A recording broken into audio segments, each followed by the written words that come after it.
राम राम दोस्तों, परिक्रमा में आपका स्वागत है। दोस्तों, वीडियो का थंबनेल देखकर आप यह तो नहीं सोच रहे कि इसमें नया क्या है। समुद्र में डूबी हुई द्वारिका नगरी के बारे में तो सबको पता है, लेकिन दोस्तों क्या आपको पता है कि विष्णु पुराण के अनुसार छठी द्वारिका नगरी का क्या नाम था और उस द्वारिका नगरी का श्री कृष्ण के बड़े भाई से क्या संबंध था। दोस्तों, समुद्र के गर्भ में समाये इस शहर का आधुनिक वैज्ञानिकों तरीके से किया अध्ययन बताता है कि यह कम से कम 9000 साल पुराना नगर है, जबकि साक्ष्यों के अनुसार महाभारत काल 5000 साल पुराना कहा जाता है। इसका अर्थ ये है कि द्वारका महाभारत काल से भी पुरानी थी। यह माना जाता है कि अरब सागर में 6 बार डूब चुकी द्वारिका 7वीं शहर या नगर है, जिसको पुराने द्वारिका के पास पुनः स्थापित किया गया है और यहाँ 16वीं सदी में आदि शंकराचार्य द्वारा द्वारिकाधीश मंदिर को स्थापित किया गया। दूसरी ओर ये कहा जाता है कि इस नगर को भगवान श्री कृष्ण ने बसाया था। तो सच क्या है? क्या द्वारिका पहले से ही गुजरात राज्य के पश्चिमी सिरे पर समुद्र के किनारे स्थित थी या भगवान ने उसे बसाया था? ऐसी ही जानकारियां पाने के लिए बने रहिए हमारे साथ अंत तक, क्योंकि आपको मैं वीडियो में यह सब विस्तार से बताने वाली हूँ। तो दोस्तों, 7200 ईसा पूर्व अर्थात आज से 9200 वर्ष पूर्व ययाति के 5 पुत्रों पुरु, यदु, तुवर्स, अनु और ध्रुव का संपूर्ण धरती पर राज था। इन्हें वेदों में पंच नंद कहा गया है। आपकी जानकारी के लिए बता दें कि महाभारत के आदि पर्व भागवत पुराण और मत्स्य पुराण में वर्णित चंद्रवंशी राजा ययाति राजा नहुष के 6 पुत्रों में से एक थे। इतिहासकारों के अनुसार कानपुर के पास स्थित जाजमऊ राजा ययाति की राजधानी हुआ करती थी। राजा ययाति का किला वर्ष 1968 में तब चर्चा में आया था जब कानपुर में पुराना गंगा पुल बनाने के लिए जाजमऊ टीले की खुदाई की गई थी। ययाति से ही आगे चंद्रवंश चला, जिसमें यदुओं, तुर्वसुओं, अनुओं और ध्रुवों का वंश चला। ययाति के 5 पुत्रों से अखंड भारत, अफगानिस्तान, पाकिस्तान, हिंदुस्तान, बांग्लादेश, बर्मा, थाईलैंड आदि की जातियां बनी। इन 5 कुल के लोगों ने आपस में कई प्रसिद्ध लड़ाइयां लड़ी, जिसमें से एक दासरज्ञ का युद्ध और दूसरा महाभारत का युद्ध प्रसिद्ध है। ययाति ने दक्षिण पूर्व दिशा में तुवर्सु को पंजाब से उत्तर प्रदेश तक, पश्चिम में ध्रुव को, दक्षिण में यदु को आज का सिंध गुजरात प्रांत और उत्तर में अनु को मांडलिक पद पर नियुक्त किया तथा पुरु को संपूर्ण भूमंडल का राज्य दिया और स्वयं वन में चले गए। यदु ने स्वयं मांडलिक पद लेने से इनकार करते हुए पुरु का समर्थन किया और पुरु को राजा घोषित करके प्रतिष्ठान की मुख्य शाखा का शासक बनाया। उसके ही वंशज पौरव कहलाए। आज के पाकिस्तान स्थित सिंध प्रांत और भारत स्थित गुजरात प्रांत के बीच का क्षेत्र यदु क्षेत्र कहलाता था। पहले राज्य का विभाजन नदी और वन क्षेत्र के आधार पर था और सरस्वती नदी पहले गुजरात के कच्छ के पास समुद्र में विलीन होती थी। सरस्वती नदी के इस पार यानी कि विदर्भ की ओर गोदावरी नर्मदा तक से लेकर उस पार सिंधु नदी के किनारे तक का क्षेत्र यदुओं का राज्य था। सिंधु के उस पार यदुओं के दूसरे भाइयों का क्षेत्र था। तो समय चक्र के साथ मथुरा में जब कंस की मृत्यु हुई, उसके बाद कंस का ससुर मगधपति जरासंध श्री कृष्ण और यदुओं का नामो निशान मिटा देने के लिए मथुरा पर बार बार आक्रमण करने लगा।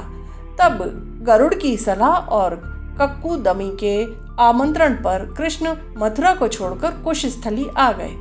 विष्णु पुराण के अनुसार कुशस्थली के महाराजा रैवतक समुद्र तट पर कुश बिछाकर यज्ञ करते थे, इसलिए इस नगरी का यह नाम पड़ा था। हरिवंश पुराण के अनुसार कुशस्थली के उजाड़ होने के बाद श्री कृष्ण के आदेश पर विश्वकर्मा ने यहाँ एक भव्य नगर का निर्माण किया, जिसका नाम द्वारिका रखा गया। इसका अर्थ यह है कि मथुरा से निकलकर भगवान श्री कृष्ण ने द्वारिका क्षेत्र में पहले से ही स्थापित खंडहर हो चुके नगर क्षेत्र में एक नए नगर की स्थापना की थी। कहना चाहिए कि भगवान श्री कृष्ण ने अपने पूर्वजों की भूमि को ही फिर से रहने लायक बनाया था। तो दोस्तों, अब आते हैं आधुनिक खोजों पर। 1963 में वर्तमान द्वारका नगरी के करीब अरब सागर के ऊपर से भारतीय वायुसेना के उड़ान भर रहे जहाज के पायलट को समुद्र में कुछ रहस्यमय आकृतियां दिखाई दी, जिसकी सूचना उन्होंने तुरंत आर्कियोलॉजिकल सर्वे ऑफ इंडिया को दिया। तब आर्कियोलॉजिकल सर्वे ऑफ इंडिया के विशेषज्ञ और नौसेना के कुछ सैनिक अत्याधुनिक मशीनों के साथ समुद्र के अंदर गए और उन्होंने सामने जो नजारा देखा वह देखकर सब अवाक रह गए, क्योंकि उनको कई हिंदू ग्रंथों में पढ़े या सुने उस उन्नत नगर के अवशेष दिखाई दे गए थे, जिसे लेकर अब तक लोगों के मन में संदेह था। तो दोस्तों, सेना की उस एक उड़ान से एक संदेह को पूरी तरह से खत्म करने की शुरुआत हुई। इस घटना का उल्लेख 1973 में जामनगर के गजेटियर में किया गया है। इसके बाद HD संकलिया की अगुवाई में दक्कन कॉलेज के पुणे डिपार्टमेंट ऑफ आर्कियोलॉजी और गुजरात सरकार ने यहाँ खुदाई का काम शुरू किया था। शुरुआती तौर पर मिले बर्तनों की वैज्ञानिक जांच से यह खोज आगे बढ़ी और 1979 में इससे उत्साहित होकर काल्पनिक नगरी माने जाने वाली द्वारका नगरी की हकीकत साबित कर दिखाई भारतीय पुरातत्व सर्वेक्षण विभाग की एक इकाई मरीन आर्कियोलॉजिकल यूनिट के विशेषज्ञ SR राव और उनकी टीम ने। उनकी टीम को ऐसे सबूत मिले जिससे साबित हो गया कि समुद्र के तल में बेहद उन्नत सभ्यता के चिन्ह छिपे हुए हैं। 2001 में केंद्र सरकार द्वारा अप्रूवल मिलने के बाद नेशनल इंस्टीट्यूट ऑफ ओशिनोग्राफी के छात्रों ने खंबात की खाड़ी में बढ़ते प्रदूषण पर काम किया। तो यहाँ प्रदूषण की जांच करते हुए छात्रों को मिट्टी और बालू से सनी पत्थरों से बनी इमारतों का दीदार हुआ। इसके साथ ही विशेषज्ञों ने समुद्र में ही नहीं, आसपास की जमीनों में भी 10 मीटर गहराई तक खुदाई की और चूना और पत्थरों से बनी कई कलाकृतियां, इमारतों के स्तंभ, तांबे और कांसे के सिक्के भी प्राप्त किए। यह कलाकृतियां एक प्राचीन नदी के पास मिली थी जो लगभग 9 किलोमीटर लंबी है। इस नदी की खोज भी इसी दौरान हुई थी।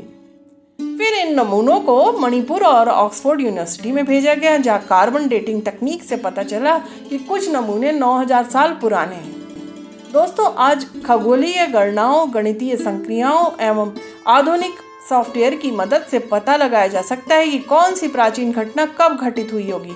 उसी के अनुसार यह दावा किया गया है कि भगवान श्री कृष्ण का जन्म 21 जुलाई 3228 ईसा पूर्व में हुआ था, जब कृष्ण अपने बड़े भाई बलराम, कृतवर्मा, सात्यकी, अक्रूर, उद्धव और उग्रसेन समेत 18 साथियों के साथ द्वारका आए थे।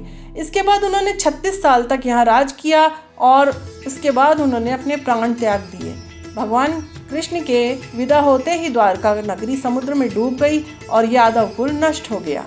श्रीमद् भागवत पुराण के खंड 11 के अध्याय 6 में एक श्लोक में श्री कृष्ण की आयु के संदर्भ में कहा गया है कि तब श्री कृष्ण के जन्म के 125 वर्ष हो चुके थे। इसी तरह गणितज्ञ आर्यभट्ट ने अपने खगोलीय निबंध आर्यभट्टीय एवं संदर्भ में महाभारत के समय की खगोलीय घटनाओं का वर्णन किया है। इन खगोलीय घटनाओं का वर्णन कर्नाटक के एक मंदिर में पाए गए अभिलेख के अनुसार भी सही पाया गया है। विशेषज्ञों के अनुसार कलयुग प्रारंभ होने यानी 3102 ईसा पूर्व से 125 वर्ष घटाने पर कृष्ण के जन्म का वर्ष निकलता है, जो कि 3228 ईसा पूर्व है।